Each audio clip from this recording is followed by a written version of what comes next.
आपको 20 आएँगे, लेकिन यहाँ पर प्रश्नों की संख्या 40 दी गई है, जो कि क्योंकि सभी लोगों का प्रश्न एक जैसा नहीं आता है, हो सकता है प्रश्न कोई आगे हो, कोई पीछे हो।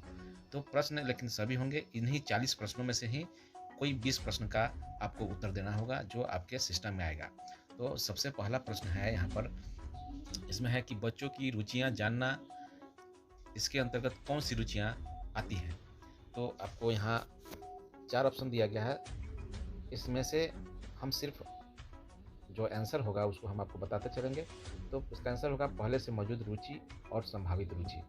तो दूसरा प्रश्न है कि गतिविधि या रुचि क्षेत्र के सही उदाहरण क्या हैं?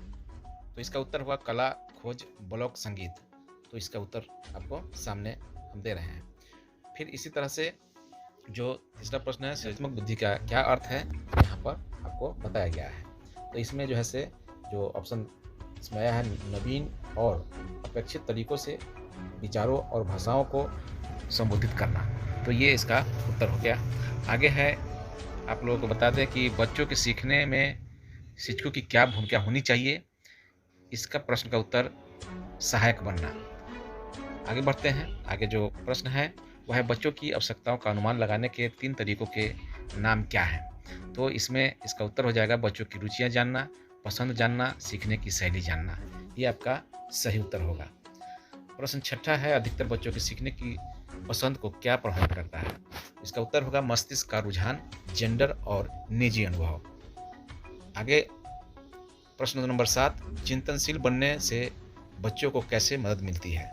तो इसका उत्तर होगा नई परिस्थितियों और अनुभवों के प्रबंधन के लिए पूर्व अनुभव का प्रयोग करके।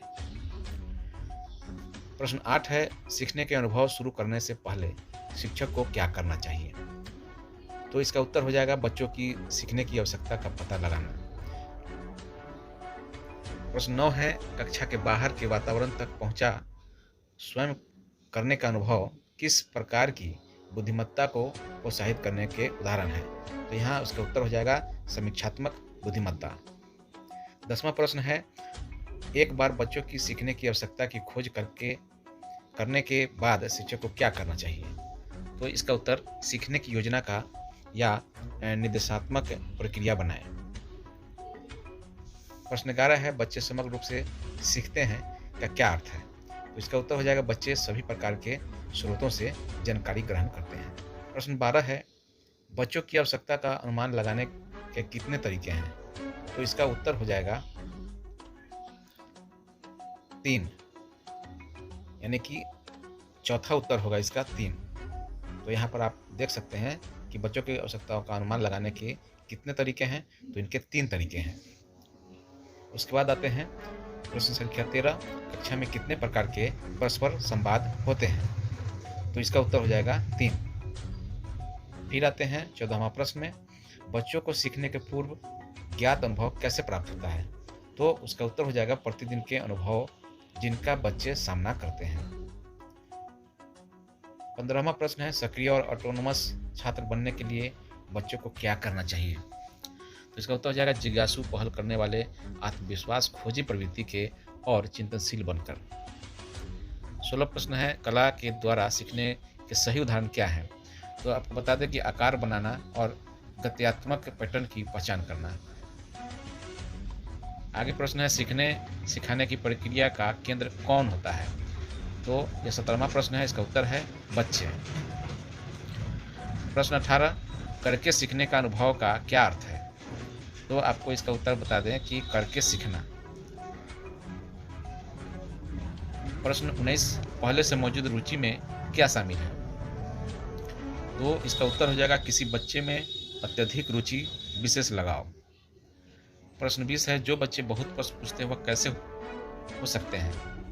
तो उस बच्चे के बारे में जो 20वां प्रश्न का उत्तर है वह है जिज्ञासु। अगला प्रश्न है, संभावित रुचि में क्या शामिल है?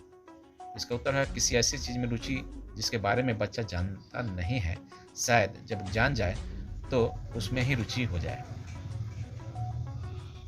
अगला प्रश्न है 22वां, हमारे पास कितनी इंद्रियां हैं? तो इसका उत्तर हो जाएगा 5। बच्चे बेहतर कब सीखते हैं? तो इसका उत्तर हो जाएगा जब स्वयं करके सीखने में युक्त रहते हैं। बड़ों के साथ परस्पर संवाद का क्या अर्थ है? तो बड़ों के साथ परस्पर संवाद का क्या अर्थ है, यह प्रश्न है 24वां। तो इसका उत्तर हो जाएगा अभिभावक और शिक्षक स्वयं बच्चों के साथ मिलकर सीखने की प्रक्रिया में बच्चों की सहायता करें।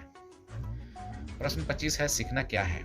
इसका उत्तर हो जाएगा यह एक सक्रिय, सहयोगपूर्ण और सामाजिक प्रक्रिया है। 26वां जो प्रश्न है गतिविधि क्षेत्रों का मुख्य उद्देश्य क्या है? तो इसका उत्तर हो जाएगा अपनी पसंद की गतिविधि में खेलना और भाग लेना। प्रश्न संख्या 27 कक्षा में 3 प्रकार के परस्पर संवाद कौन कौन से हैं? तो इसका उत्तर हो जाएगा साथियों के साथ परस्पर संवाद, बड़ों के साथ परस्पर संवाद और वस्तु या सामग्री के साथ परस्पर संवाद। बच्चों की सुरक्षा सुनिश्चित करने के लिए गतिविधि क्षेत्र की मुख्य विशेषता क्या है? तो इसका उत्तर हो जाएगा कक्षा में हर तरफ से बहुत में है। कक्षा में हर तरफ से बहुत में है। जो है प्रश्न क्रमांक 29 सबसे अधिक सीखना कब होता है? सबसे अधिक सीखना कब होता है? तो इसका उत्तर हो जाएगा जब सीखने में सभी इंद्रियां का उपयोग का या भागीदारी हो। प्रश्न 30 है सीखने के तरीके जानने से हम क्या समझते हैं? तो इसका उत्तर हो जाएगा निजी पसंद। अगला प्रश्न है पांचों इंद्रियों के नाम क्या है? तो पांचों इंद्रियों का जो नाम है वह देखना, स्वाद, स्पर्श, सूंघना और सुनना। ये आपका पांचों इंद्रियों का नाम है। उसके बाद है आपको 32वां प्रश्न है जानकारी प्राप्त करने के 4 साधन क्या हैं? तो दृश्य, श्रव्य, गति, संवेदी और स्पर्श। प्रश्न संख्या 33 उच्च श्रेणी की बुद्धि वाले बच्चों का क्या अर्थ है? तो अक्सर विधित प्रकार से सोचने वाले। NCS 2005 का पूर्ण रूप क्या है? National curriculum framework 2005। प्रश्न 35 है बच्चों के अलग अलग सीखने के तरीके और सीखने की गति किस के फलस्वरूप होती है? तो इसका उत्तर हो जाएगा जानकारी ग्रहण करने पर स्थिति की समीक्षा करने और निर्णय लेने की तरीके। प्रश्न 36वां है कक्षा के बाहर के वातावरण तक पहुंचे और स्वयं करने का अनुभव किस प्रकार की बुद्धिमत्ता को प्रोत्साहित करने की उदाहरण है? तो इसका उत्तर हो जाएगा समीक्षात्मक बुद्धिमत्ता।